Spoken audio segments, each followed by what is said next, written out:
Hi friends, welcome back to Murshid's Life Hacks. നിങ്ങളുടെ channel ആദ്യമായിട്ട് കാണുന്നെങ്കിൽ താഴെ സബ്സ്ക്രൈബ് ബട്ടൺ ക്ലിക്ക് ചെയ്ത് ചാനൽ സബ്സ്ക്രൈബ് ചെയ്യുക. ഞാൻ ചെയ്യുന്ന വീഡിയോസിൻ്റെ നോട്ടിഫിക്കേഷൻ ലഭിക്കാനായിട്ട് തൊട്ടടുത്തുള്ള ബെല്ലൈക്കണും ക്ലിക്ക് ചെയ്യാം. ഇന്ന് ഞാൻ പറയാൻ പോകുന്നത് വിൻഡോസ് 10ൽ നമുക്ക് യൂസ്ഫുൾ ആയിട്ടുള്ള കുറച്ച് ടിപ്സുകളെ കുറിച്ചാണ്. ഇപ്പോൾ വിൻഡോസ് 7 യൂസ് ചെയ്യുന്ന ആളുകൾക്ക് അവരുടെ ഫയൽസോ അതുപോലെ തന്നെ ആപ്ലിക്കേഷൻസോ ഡിലീറ്റ് ചെയ്യാതെ വിൻഡോസ് 10ലേക്ക് അപ്ഗ്രേഡ് ചെയ്യാനുള്ള മെത്തേഡ് ഞാനൊരു വീഡിയോ ചെയ്തിട്ടുണ്ട്. അത് കണ്ടിട്ട് നിങ്ങൾ വിൻഡോസ് 10ലേക്ക് അപ്ഗ്രേഡ് ചെയ്യുക. ഓക്കെ, അപ്പോൾ ഈ വിൻഡോസ് 10ൻ്റെ ടിപ്സുകൾ എന്തെല്ലാമാണെന്നുള്ളത് നമുക്ക് വീഡിയോ കണ്ട് മനസ്സിലാക്കാം. ഓക്കെ, അപ്പോൾ നമുക്ക് സ്റ്റാർട്ട് ചെയ്യാം. ഇതിൽ ഫസ്റ്റായിട്ട് വരുന്നത് റൈറ്റ് ക്ലിക്ക് ആൻഡ് ഡ്രാഗ് എന്നുള്ളൊരു ഓപ്ഷനാണ്. പൊതുവേ നമ്മളൊരു ഫയൽ ഒരു ഫോൾഡറിലേക്ക് കോപ്പി ചെയ്യാനായിട്ട് മൗസിൻ്റെ ലെഫ്റ്റ് ബട്ടൺ ക്ലിക്ക് ചെയ്താണ്ട് ആ ഒരു ഫോൾഡറിലേക്ക് ഡ്രാഗ് ചെയ്ത് പേസ്റ്റ് ചെയ്യാനാണ് പതിവ്.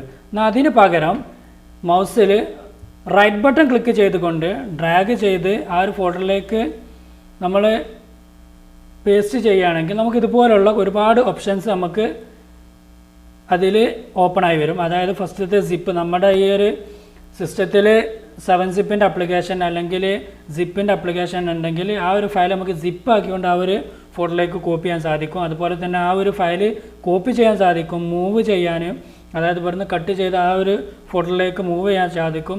അതുപോലെ തന്നെ ആ ഒരു ഫോൾഡറിലേക്ക് ഇതിൻ്റെ ഷോർട്ട് കട്ട് നമുക്ക് ക്രിയേറ്റ് ചെയ്യാൻ സാധിക്കും. ഇങ്ങനെ ഒരുപാട് ഓപ്ഷൻസ് നമ്മൾ ഈ റൈറ്റ് ക്ലിക്ക് ആൻഡ് ഡ്രാഗ് എന്നുള്ളതിൽ നമുക്ക് അവൈലബിൾ ആണ്. ഓക്കെ, അടുത്തതായിട്ട് ഞാൻ പറയാൻ പോകുന്നത് double and triple click to select എന്നുള്ളതാണ്. അതായത് നമ്മളിപ്പോൾ ഒരു ഫയൽ, ഇതുപോലുള്ളൊരു ഫയൽ നമുക്ക് ഇതിൽ വേർഡ്സ് അല്ലെങ്കിൽ പാരഗ്രാഫ് സെലക്ട് ചെയ്യണമെങ്കിൽ നമ്മൾ സാധാരണ ചെയ്യാറ് മൗസിൽ ലെഫ്റ്റ് ബട്ടൺ ക്ലിക്ക് ചെയ്തുകൊണ്ട് ഇതുപോലെ ഡ്രാഗ് ചെയ്യാറാണ് പതിവ്. എന്നാൽ ഇതിന് പുറമെ ഈ സെലക്ട് ചെയ്യുന്നതിൽ നമുക്ക് അറിയാത്ത കുറച്ച് ഓപ്ഷൻസ് ഉണ്ട്. അതായത് നമ്മൾ ഈ ഒരു സ്റ്റാർട്ടിങ്ങിൽ ഡബിൾ ക്ലിക്ക് ചെയ്താണ്ട് ഇതുപോലെ സെലക്ട് ചെയ്യുകയാണെങ്കിൽ നമുക്ക് വേർഡ് ബേസ് നമുക്ക് ഇതുപോലെ സെലക്ട് ചെയ്യാൻ സാധിക്കും. ഇതിപ്പോൾ നമുക്ക് വേർഡ് ബേസ് ആയിട്ട് നമുക്ക് ഇങ്ങനെ സെലക്ട് ചെയ്യാൻ സാധിക്കും. അതുപോലെ തന്നെ നമ്മൾ ട്രിപ്പിൾ ക്ലിക്ക് ചെയ്തിട്ടാണ് നമ്മൾ സെലക്ട് ചെയ്യുന്നതെന്നുണ്ടെങ്കിൽ നമുക്ക് പാരഗ്രാഫ് ബേസ്ഡ് ആയിട്ട് നമുക്ക് വേർഡ്സുകൾ സെലക്ട് ചെയ്യാനും അത് കോപ്പി ചെയ്യാനെല്ലാം സാധിക്കും. അപ്പോൾ നമ്മൾ സാധാരണഗതിയിൽ ഒരു പാരഗ്രാഫ് സെലക്ട് ചെയ്യണമെങ്കിൽ ജസ്റ്റ് ഇതുപോലെ നമ്മൾ ഡ്രാഗ് ചെയ്യാറാണ് പതിവ്. അതിന് പുറമെ നമുക്ക് ജസ്റ്റ് ഇവിടെ ട്രിപ്പിൾ ക്ലിക്ക് ചെയ്ത് കഴിഞ്ഞാൽ ആ ഒരു പാരഗ്രാഫ് മൊത്തം നമുക്ക് സെലക്ട് ചെയ്യാൻ സാധിക്കും. അത് ഡബിൾ ക്ലിക്ക് ചെയ്താൽ വേർഡ്സും അതുപോലെ ട്രിപ്പിൾ ക്ലിക്ക് ചെയ്താൽ ഇതുപോലെ പാരഗ്രാഫ് മാത്രം നമുക്ക് സെലക്ട് ചെയ്യാൻ സാധിക്കും. അപ്പോൾ ഇതാണ് അടുത്ത ടിപ്പായിട്ട് വരുന്നത്. അടുത്ത ടിപ്പ് എന്താണെന്ന് വെച്ചാൽ നമ്മൾ പലപ്പോഴും നമ്മൾ സിസ്റ്റം യൂസ് ചെയ്തുകൊണ്ടിരിക്കുമ്പോൾ പെട്ടെന്ന് നമുക്ക് എവിടെയെങ്കിലും പോകേണ്ട ഒരു സന്ദർഭത്തിൽ നമ്മൾ സിസ്റ്റം ഷട്ട് ഡൗൺ ചെയ്യാൻ നോക്കുമ്പോൾ നമുക്ക് പലപ്പോഴും കാണുന്ന ഒന്നാണ്, ഇവിടെ നമ്മൾ പവർ ഓഫ് ചെയ്യാൻ നോക്കുമ്പോൾ ഷട്ട് ഡൗൺ എന്നുള്ളതിൻ്റെ അടുത്തായിട്ട് അല്ലെങ്കിൽ റീസ്റ്റാർട്ട് എന്നുള്ളതിൻ്റെ അടുത്തായിട്ട് അപ്ഡേറ്റ് ആൻഡ് ഷട്ട് ഡൗൺ അല്ലെങ്കിൽ അപ്ഡേറ്റ് ആൻഡ് റീസ്റ്റാർട്ട് എന്നുള്ളൊരു ഓപ്ഷൻ. ഈ ഒരു സന്ദർഭത്തിൽ നമ്മൾ അപ്ഡേറ്റ് ആൻഡ് ഷട്ട് ഡൗൺ കൊടുത്താൽ ഒരുപാട് സമയം എടുക്കും അത് അപ്ഡേറ്റ് ആയിട്ട് ഷട്ട് ഡൗൺ ആയിട്ട്. അപ്പോൾ ഇത്തരം ഒരു സന്ദർഭത്തിൽ നമുക്ക് ഇത് എങ്ങനെ ബൈപ്പാസ് ചെയ്തുകൊണ്ട് നമുക്ക് സഡനായിട്ട് നമുക്ക് എങ്ങനെ ഷട്ട് ഡൗൺ ചെയ്യുന്നുള്ളതാണ് പറയാൻ പോകുന്നത്. അതിനായിട്ട് നമ്മൾ ചെയ്യേണ്ടത് കീബോർഡിൽ Alt F4 എന്നുള്ളത് ടൈപ്പ് ചെയ്ത് കഴിഞ്ഞാൽ ഇതുപോലുള്ളൊരു വിൻഡോ ഓപ്പൺ ആയി വരും. ഇതിൽ നമ്മൾ ഷട്ട് ഡൗൺ എന്നുള്ളത് സെലക്ട് ചെയ്ത് ഓക്കെ എന്ന് ക്ലിക്ക് ചെയ്ത് കഴിഞ്ഞാൽ അപ്ഡേറ്റ് ആവാതെ തന്നെ നമുക്ക് അപ്ഡേറ്റ് ആൻഡ് ഷട്ട് ഡൗൺ എന്നുള്ളത് ബൈപ്പാസ് ചെയ്തുകൊണ്ട് ഡയറക്റ്റ് ഷട്ട് ഡൗൺ ചെയ്യാൻ സാധിക്കും. അടുത്തതായിട്ട് ഞാൻ പറയാൻ പോകുന്നത്, നമ്മൾ പലപ്പോഴും ഒരു വെബ്സൈറ്റ് അല്ലെങ്കിൽ നമ്മൾ എക്സലൊക്കെ യൂസ് ചെയ്യുന്ന ആളുകൾക്ക് എക്സലിൽ ഒരു പെർട്ടിക്കുലർ എക്സൽ ഫയലിൽ നമ്മൾ ഡാറ്റാസ് എല്ലാം ഫില്ല് ചെയ്യുമ്പോൾ നമ്മൾ സാധാരണ യൂസ് ചെയ്യുന്ന ഒരു ടൂളാണ് ടാബ് എന്നുള്ള ടൂള്. അതായത് ഒരു കോളത്തിൽ നിന്ന് മറ്റൊരു കോളത്തിലേക്ക് ജമ്പ് ചെയ്യാനായിട്ട് നമ്മൾ ടാബാണ് യൂസ് ചെയ്യാറ്. അതുപോലെ തന്നെ നമ്മൾ വെബ്സൈറ്റ് ഉപയോഗിക്കുമ്പോൾ നമ്മളിപ്പോൾ ഇതുപോലെ യൂസർ നെയിം ടൈപ്പ് ചെയ്തിട്ട് അടുത്തത് പാസ്വേഡ് ടൈപ്പ് ചെയ്യാനായിട്ട് ടാബ് യൂസ് ചെയ്യാറാണ് പൊതുവെ പതിവ്. അപ്പോൾ ഇത്തരത്തിൽ നമ്മൾ ടൈപ്പ് ചെയ്യുമ്പോൾ നമുക്കറിയാം ഇത് ഫോർവേഡായിട്ട് അങ്ങനെ ടാബ് അടുത്ത ടാബിലേക്ക് പോയിക്കൊണ്ടേയിരിക്കും. അപ്പോൾ നമ്മളിപ്പോൾ ചെയ്ത ഈ ഒരു ടാബ് നമുക്ക് എങ്ങനെ ഇതിൻ്റെ തൊട്ട് മുമ്പുള്ള ടാബിലേക്ക് നമുക്ക് സെലക്ട് ചെയ്യാമെന്നുള്ളതാണ് കാണിക്കാൻ പോകുന്നത്. അപ്പോൾ ഞാനിത് സെലക്ട് ചെയ്തിട്ട് ടാബ് അടച്ചാൽ അടുത്ത കോളത്തിലേക്ക് അത് ഓട്ടോമാറ്റിക്കായിട്ട് ജമ്പായി പോകും. അത് നമുക്ക് പ്രീവിയസ് കോളത്തിലേക്ക് തന്നെ വരണമെന്നുണ്ടെങ്കിൽ ജസ്റ്റ് ഷിഫ്റ്റ് എന്നുള്ളത് പ്രസ് ചെയ്ത് പിടിച്ചിട്ട് ടാബ് ക്ലിക്ക് ചെയ്ത് കഴിഞ്ഞാൽ അതിൻ്റെ തൊട്ട് മുമ്പ് നമ്മൾ ഏത് സെല്ലാണോ അല്ലെങ്കിൽ ഏത് ഫയലാണോ ഏത് കോളാണോ സെലക്ട് ചെയ്തത് ആ ഒരു ഏരിയയിലേക്ക് ഓട്ടോമാറ്റിക്കായിട്ട് ജമ്പ് ആവും. അപ്പോൾ ടാബ് എന്നുള്ള ജസ്റ്റ് ടാബ് ക്ലിക്ക് ചെയ്താൽ ഫോർവേഡായിട്ട് പോയിക്കൊണ്ടേയിരിക്കും. അത് നമുക്ക് തൊട്ട് മുമ്പുള്ള സെലക്ട് ചെയ്യാനായിട്ട് ഷിഫ്റ്റ് പ്രസ് ചെയ്തിട്ട് ടാബ് ക്ലിക്ക് ചെയ്ത് കഴിഞ്ഞാൽ നമുക്കിതുപോലെ യൂസ് ചെയ്യാൻ സാധിക്കും. അതാണ് ഈ ഒരു ടിപ്പിൽ വരുന്നത്. അടുത്തതായി പറയാൻ പോകുന്നത് Aero Shake എന്നുള്ളൊരു ഓപ്ഷനെ കുറിച്ചാണ്. അതെന്താണെന്ന് വെച്ചാൽ നമ്മളിപ്പോൾ പലപ്പോഴും ഒരുപാട് വിൻഡോകൾ ഇതുപോലെ ഓപ്പൺ ആയിട്ടുള്ള ഒരു സന്ദർഭത്തിൽ എല്ലാ വിൻഡോകളും മിനിമൈസ് ചെയ്യുക. ഒരൊറ്റൊന്ന് മാത്രം നിർത്തിക്കൊണ്ട് ബാക്കിയുള്ളതെല്ലാം മിനിമൈസ് ചെയ്യാനായിട്ട് സിമ്പിൾ ഒരു ടെക്നിക്ക് ഉണ്ട് വിൻഡോസ് 10-ൽ. അപ്പോൾ നമുക്ക് ഈ ഒരു വേർഡ് മാത്രമാണ് നിലനിർത്തി ബാക്കിയുള്ളതെല്ലാം മിനിമൈസ് ചെയ്യാനായിട്ട് ഈ വേർഡിൽ മൗസിൽ ലെഫ്റ്റ് ബട്ടൺ ക്ലിക്ക് ചെയ്ത് ഹോൾഡ് ചെയ്തിട്ട് ഇതുപോലെ ഷേക്ക് ചെയ്താൽ മറ്റുള്ള എല്ലാ വിൻഡോകളും ഓട്ടോമാറ്റിക്കായിട്ട് മിനിമൈസ് ആയി പോകും. ഇനി നമുക്ക് മിനിമൈസ് ആയി കിടക്കുന്ന ആ ഒരു വിൻഡോകളെല്ലാം മാക്സിമൈസ് ചെയ്ത് വരാനായിട്ടും സെയിം ടെക്നിക്ക് തന്നെയാണ്. അതായത് നമ്മൾ ഈ ഒരു വേർഡിൽ ലെഫ്റ്റ് ബട്ടൺ ക്ലിക്ക് ചെയ്ത് ഹോൾഡ് ചെയ്തിട്ട് ഷേക്ക് ചെയ്താൽ നമ്മൾ മിനിമൈസ് ആക്കി വെച്ച എല്ലാ ഫയലുകളും മാക്സിമൈസ് ആയിട്ടും വരും. അപ്പോൾ ഇതാണ് ആരോ ഷേക്കുകൾ. അടുത്തതായിട്ട് ഞാൻ പറയാൻ പോകുന്നത് നമ്മൾ വിൻഡോസ് 10 അല്ലെങ്കിൽ വിൻഡോസ് 7 ഉപയോഗിക്കുമ്പോൾ നമുക്കൊരു പെർട്ടിക്കുലർ ഏരിയ നമുക്ക് സ്ക്രീൻഷോട്ട് എടുക്കണമെങ്കിൽ അതിന് വിൻഡോസിലൊരു ടൂളുണ്ട്. അതിൻ്റെ പേരാണ് സ്നിപ്പിംഗ് ടൂള്. അതെങ്ങനെയാണ് ഉപയോഗിക്കുന്നത് നോക്കാം. നമുക്കിവിടെ സെർച്ചിങ്ങിൽ സ്നിപ്പിംഗ് ടൂൾ എന്ന് ടൈപ്പ് ചെയ്യുമ്പോൾ ഇതുപോലൊരു ഐക്കൺ കാണാം. അതിൽ ക്ലിക്ക് ചെയ്തുകൊണ്ട് ഓപ്പൺ ആക്കുക. ഇതാണ് സ്നിപ്പിംഗ് ടൂളിൻ്റെ ഇൻ്റർഫേസ്.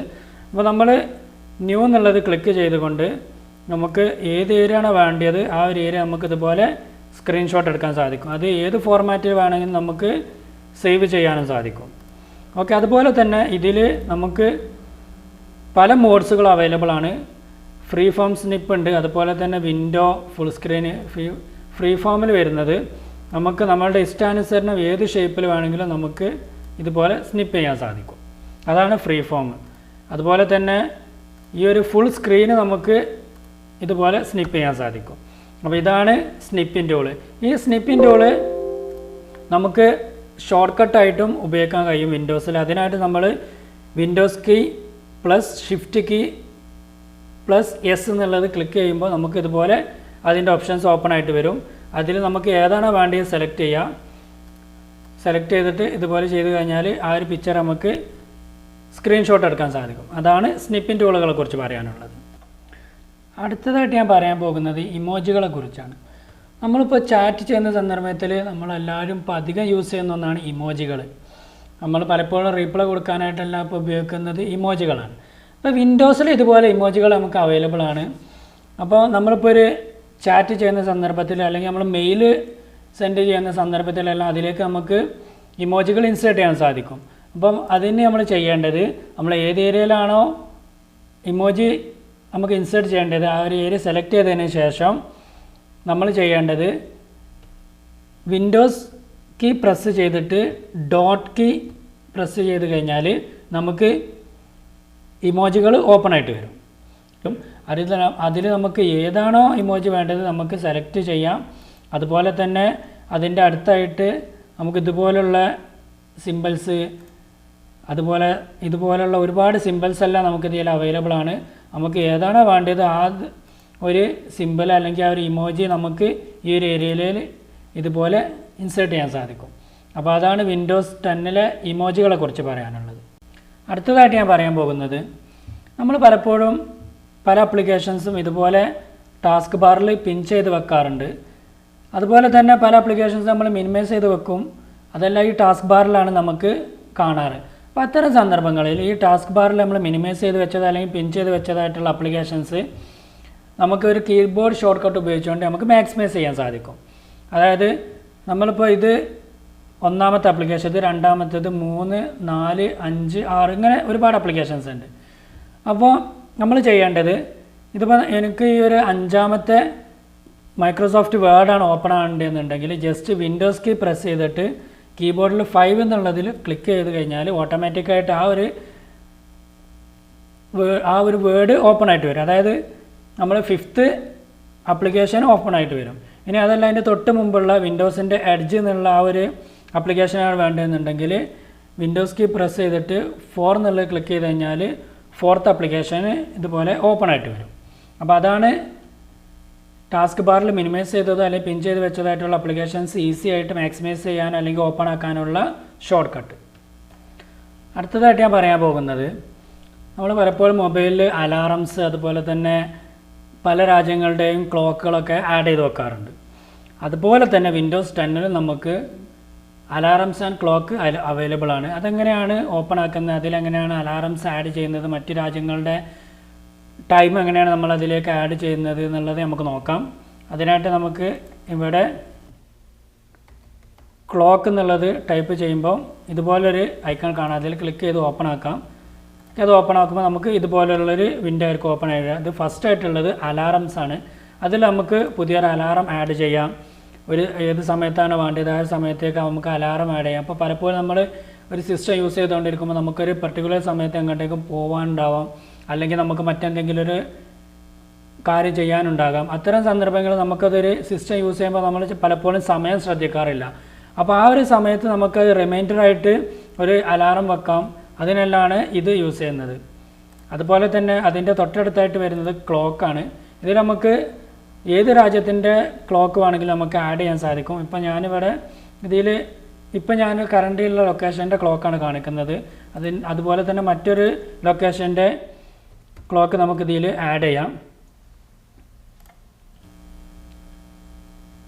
ഓക്കെ, അതുപോലെ തന്നെ എത്ര രാജ്യത്തിൻ്റെ വേണമെങ്കിലും നമുക്കിതിൽ ആഡ് ചെയ്യാൻ സാധിക്കും. അതിൻ്റെ തൊട്ടടുത്തായിട്ട് വരുന്നത് ടൈമറാണ്. അതുപോലെ തന്നെ സ്റ്റോപ്പ് വാച്ച്. സാധാരണ നമ്മൾ മൊബൈൽ ഉപയോഗിക്കുന്ന ഒരു ക്ലോക്ക് അലാറം എങ്ങനെയാണോ അതുപോലെ തന്നെയാണ് ഈ ഒരു ആപ്ലിക്കേഷനും ഉള്ളത്. അപ്പോൾ ഇതാണ് അലാറംസ് ആൻഡ് ക്ലോക്കിനെ കുറിച്ച് പറയാനുള്ളത്. അടുത്തതായിട്ട് ഞാൻ പറയാൻ പോകുന്നത് വിൻഡോസ് കീ പ്ലസ് ഇ എന്നുള്ള ഒരു ഷോർട്ട് കട്ടിനെ കുറിച്ചാണ്. നമുക്കറിയാം, നമ്മൾ വിൻഡോസ് 7 ഒക്കെ യൂസ് ചെയ്യുന്നിരുന്ന സമയത്ത് നമ്മൾ മൈ കമ്പ്യൂട്ടർ എന്നുള്ള ആ ഒരു ഏരിയ നമ്മൾ ഓപ്പൺ ആക്കാനായിട്ട് വിൻഡോസ് കീ പ്രസ് ചെയ്തിട്ട് ഇ എന്നുള്ളത് പ്രസ് ചെയ്യാറായിരുന്നു പതിവ്. പക്ഷേ വിൻഡോസ് 10 നമ്മൾ വിൻഡോസ് കീ പ്രസ് ചെയ്തിട്ട് ഇ എന്നുള്ളത് പ്രസ് ചെയ്ത് കഴിഞ്ഞാൽ ക്വിക്ക് ആക്സസ് എന്നുള്ള ഈ ഒരു ഏരിയയാണ് നമുക്ക് ഓപ്പൺ ആയിട്ട് വരുന്നത്.